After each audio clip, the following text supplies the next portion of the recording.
क्या आपको कभी ऐसा लगता है कि सही काम करने के लिए आपको सजा दी जा रही है? आप अपने सिद्धांतों पर टिके रहते हैं, आप कड़ी मेहनत करते हैं, आप लोगों के साथ दया का व्यवहार करते हैं, और फिर भी आप आगे नहीं बढ़ पाते। वहीं आप अपने चारों ओर देखते हैं और पाते हैं कि जो लोग शॉर्टकट अपनाते हैं, दूसरों को अपनी बातों में फंसाते हैं और धोखे से आगे बढ़ते हैं, उनके पास सब कुछ होता है।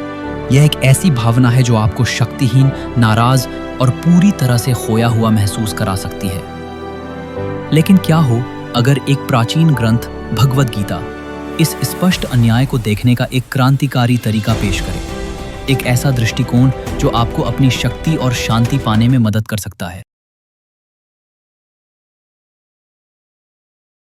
चलिए ईमानदारी से बात करते हैं। यह महसूस करना कि ब्रह्मांड निष्पक्ष नहीं है एक गहरा मानवीय अनुभव है।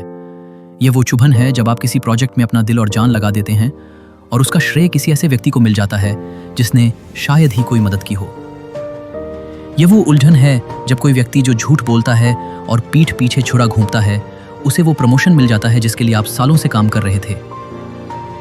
हमें जीवन भर बताया जाता है कि अच्छे लोगों के साथ अच्छा होता है, लेकिन हमारा अपना अनुभव अक्सर इसके ठीक विपरीत चिल्लाता है।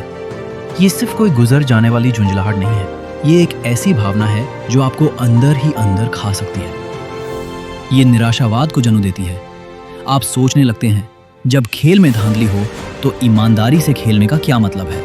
ये एक निरंतर धीमा गुस्सा पैदा करता है जो सतह के नीचे उबलता रहता है। आप अपने संघर्षों की तुलना दूसरे लोगों के जीवन की शानदार झलकियों से करने लगते हैं और ये अंतर एक व्यक्तिगत विफलता जैसा महसूस होता है। ये ब्रह्मांडीय अन्याय की भावना पूरी तरह से लाचार बना सकती है। या तो आप हार मान लेना चाहते हैं, ये मानते हुए कि आपके प्रयास व्यर्थ हैं, या आप बुराई का पक्ष लेने के लिए ललचाते हैं, ये सोचकर कि शायद धोखा देना ही जीतने का एकमात्र तरीका है। ये गलत होने का एहसास, एक अराजक और अनुचित व्यवस्था में पीड़ित होने की भावना आपकी ऊर्जा को खत्म कर देती है, आपके विवेक पर पर्दा डाल देती है और अंततः आपकी शांति छीन लेती है। आप एक ऐसी कहानी में फंसा हुआ महसूस करते हैं जहां आप नायक नहीं बल्कि मूर्ख हैं। और यहीं पर इस गहरी निराशा और भ्रम के बिंदु पर भगवद गीता का ज्ञान न केवल प्रासंगिक बल्कि आवश्यक हो जाता है, क्योंकि ये संकट ठीक वहीं से शुरू होता है जहां इसकी कहानी शुरू होती है।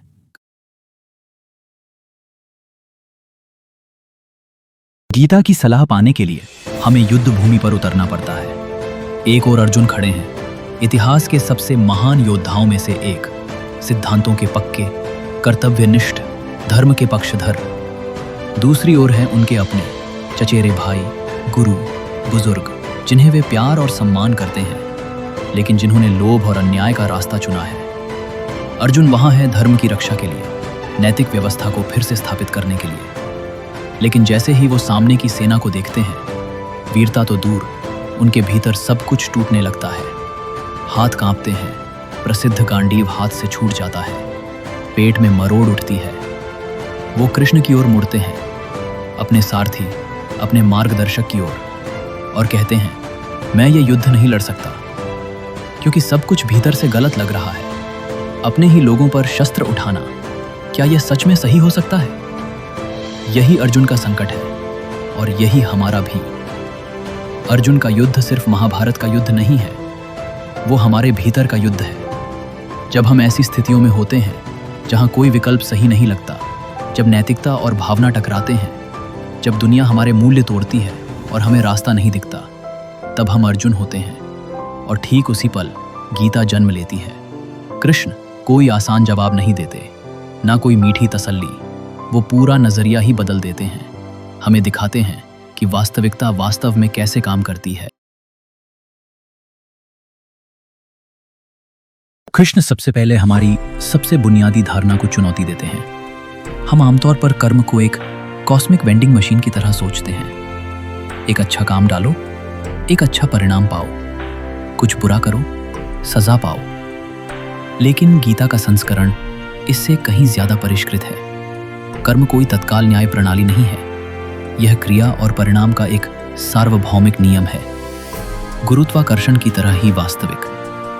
लेकिन यह एक ऐसी समय सीमा पर काम करता है जो एक पल या एक जीवन से भी कहीं आगे तक फैली हुई है। एक बेईमान व्यक्ति आज जिस सफलता का आनंद ले रहा है वह उसके दूर के अतीत के सकारात्मक कार्यों का परिणाम हो सकता है।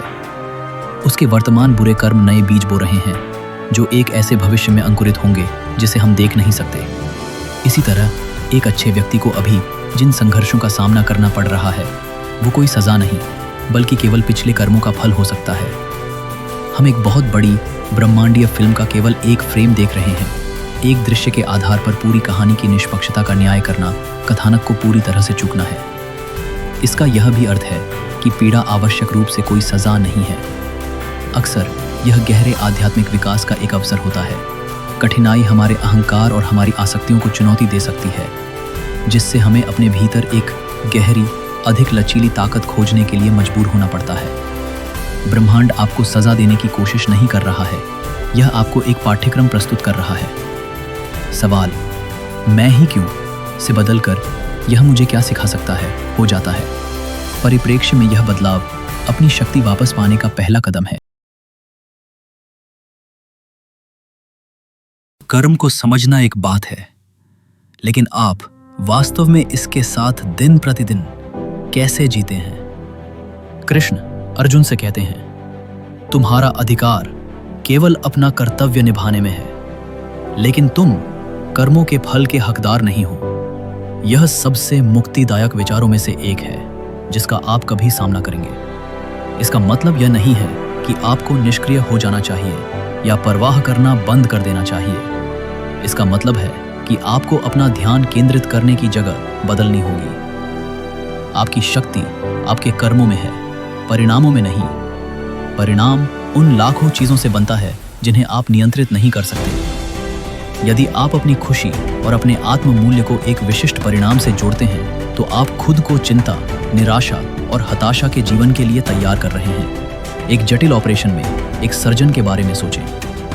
अगर वह लगातार चिंता करती है, क्या परिवार मेरी प्रशंसा करेगा, क्या इससे मैं प्रसिद्ध हो जाऊंगी, क्या होगा अगर मैं असफल हो गई, तो उसके हाथ कांपेंगे, उसका ध्यान बटा हुआ है। लेकिन अगर वह खुद को पूरी तरह से सर्जरी के कार्य के लिए समर्पित करती है, हर कट को सटीकता से लगाना, हर जटिलता का कौशल के साथ जवाब देना, अपने काम को अपनी क्षमता के अनुसार सर्वश्रेष्ठ करना, तो वो शांत, केंद्रित और शक्तिशाली होती है। वह अपने श्रम के फल से अनासक्त है और उस अनासक्ति में उसे उत्कृष्टता मिलती है। यह वह स्वतंत्रता है जो गीता प्रदान करती है। जब आप परिणामों से जुड़े बिना कार्य करते हैं तो आप स्वतंत्र होते हैं।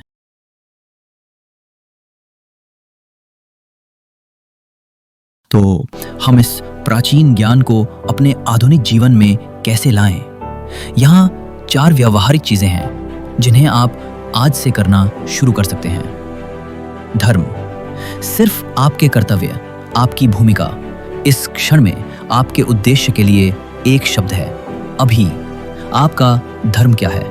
एक माता पिता के रूप में, एक छात्र के रूप में, एक कर्मचारी के रूप में, एक दोस्त के रूप में। गीता सिखाती है कि सिर्फ अपनी विशिष्ट भूमिका को ईमानदारी से निभाना तब भी जब ये कठिन हो, एक शक्तिशाली कार्य है जो आपके सामने है। उसे करने और उसे अच्छी तरह से करने पर ध्यान केंद्रित करें। जब आप काम पर हों तो काम करें, जब आप अपने परिवार के साथ हों तो पूरी तरह से मौजूद रहें। दूसरा, अनासक्ति के साथ कर्म का अभ्यास करें। यह एक मानसिक व्यायाम है। इससे पहले कि आप कोई महत्वपूर्ण कार्य शुरू करें, एक सांस लें। अपने आप से कहें, मैं इसमें अपना सर्वश्रेष्ठ दूंगा, लेकिन मैं परिणाम से अपनी आसक्ति को छोड़ता हूं। मैं यह नियंत्रित नहीं कर सकता कि इसे कैसे प्राप्त किया जाता है, या यह सफल होता है या विफल। मेरा एकमात्र काम पूरे समर्पण के साथ काम करना है। समर्पण का यह सरल कार्य आपके द्वारा महसूस किए जाने वाले चिंता और दबाव को बहुत कम कर सकता है। तीसरा, पीड़ा के प्रति अपनी प्रतिक्रिया को फिर से तैयार करें। जब आप किसी झटके या अन्याय का सामना करें तो प्रतिक्रिया करने से पहले रुकें और खुद से प्रश्न पूछें, ये मुझे क्या सिखाने की कोशिश कर रहा है? क्या ये धैर्य का अभ्यास करने का मौका है, लचीलापन बनाने का, क्षमा सीखने का? आप हमेशा यह नियंत्रित नहीं कर सकते कि आपके साथ क्या होता है, लेकिन आप इसे जो अर्थ देते हैं उस पर आपका 100% नियंत्रण होता है। इस तरह आप अपने संघर्षों को अपने विकास के लिए ईंधन में बदलते हैं। चौथा, अपना केंद्र खोजें। गीता हमें जीवन के सभी उतार चढ़ावों में संतुलित रहने की सलाह देती है। इसका मतलब ये नहीं है कि आप एक भावनाहीन रोबोट बन जाएं। इसका मतलब है एक आंतरिक स्थिरता विकसित करना जो बाहरी दुनिया की अराजक हवाओं से न गिरे।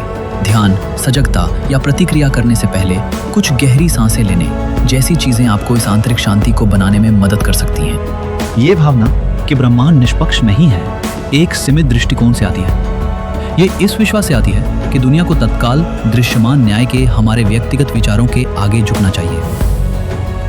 भगवत गीता इसे पूरी तरह से पलट देती है। यह हमें सिखाती है कि वास्तविक शक्ति बाहर की अनियंत्रित दुनिया को नियंत्रित करने की कोशिश करने से नहीं आती है।